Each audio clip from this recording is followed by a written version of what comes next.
Hello mga ma'am sir, ang aming ulam ngayon ay ginataang kuratsa, nagbukal-bukal, lami kaayo.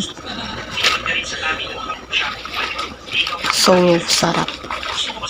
Kulitis ang akong ibutang sa gata. Nga kuratsa. With kalabasa. Wow na. May kayo ah. Dira ang kuratsa. Wow, ang sarap. Kuratsa.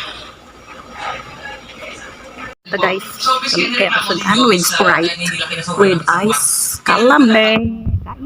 Ano siya guys, oh. Mga ma'am sir, kuratsa sa kuha ng hiwaon para makahibalo mo, unsay sulod, ani, di lang. Yan mo na yung unod guys, mga ma'am sir. Siksik sa laman ang unod sa kuratsa. Na lang.